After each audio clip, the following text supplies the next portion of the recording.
The word phenomenon is from a Greek word, and the Greek word is phanesthai. And what phanesthai means is to shine forth. Now, one of the presuppositions of the phenomenological viewpoint is that reality in some sense is composed of what shines forth. Now, this is a very difficult thing to explain, but I can do it partly this way. So, when you're moving from point A to point B, you can parse the world up into tools and obstacles. I showed you that in the last slide. Tools are things that get you to where you're going, and so what the tools are depends on where you're going, and obstacles are the things that get in your way. And so if you perceive tools, then that makes you happy, because happiness, at least in part, is experienced in relationship to movement towards a goal. And if you experience nothing but obstacles, that's going to produce negative emotion. And so this is a variant of that. And the variant is, when you're moving from point A to point B, you can experience things that you predict or desire, and those make you hopeful and happy. Or you can experience things that are unpredictable, and those are threats, and they make you anxious. But it's broader than that. They disinhibit negative emotion in a more general sense. But sometimes you can experience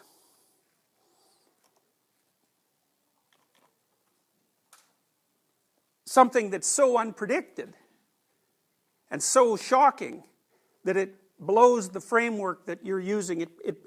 What would you say? The phenomenologists called that loss of world. The framework, the thing that you encounter is so unexpected that its appearance blows the structure of being apart. And that happens, for example, when people are betrayed by someone that they love. Or maybe they're very seriously hurt. Or they develop a very serious illness. Or a dream that they've been pursuing for a long period of time is rendered impossible by some failure. Or some unexpected natural occurrence. Now, part of the question is, what do you experience when your world falls apart? Your world emerges from something, and then when it falls apart, it falls back into that something, that chaotic state.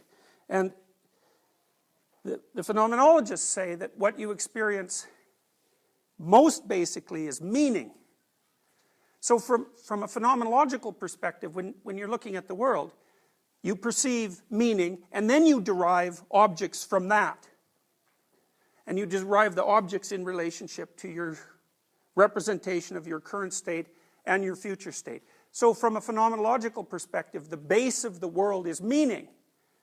Now, I can give you some hints about how that plays itself out. So one interesting phenomena is how interest guides your ability to concentrate. Okay, so let's say that you've got an array of difficult papers on your desk and you have to read them. Now, some of those papers, independently of their difficulty, some of those papers will presume that you're actually interested in. And some of them you're not interested in. And so the papers that you're interested in come with this quality that the phenomenologists described as shining forth. There's something about them that grips your attention, that enables you to concentrate, that enables you to learn, and that enables you to remember, and in a relatively effortless way. Whereas the other papers that you're not interested in, assuming they're of equivalent difficulty, it's very difficult to focus your attention on, and they lie there in sort of an inert manner. So the phanesthai phenomena is partially apprehendable by considering what the difference is to you between something that you're interested in and something that you're not. Now,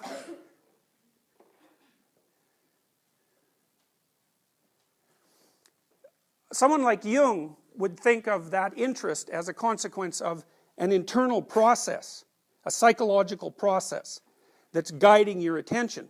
But the phenomenologists, at least it's tricky because they go both ways on this, would consider the fact that some things are illuminated so that they're easy to concentrate on is actually a function of being itself. It isn't something that you apply to the world, it's a characteristic of being. Some things shine forth as meaningful and some things don't. Now the existentialists would say, at least in part, that you have a duty to follow the things that shine forth. That's where the moral element of this comes in.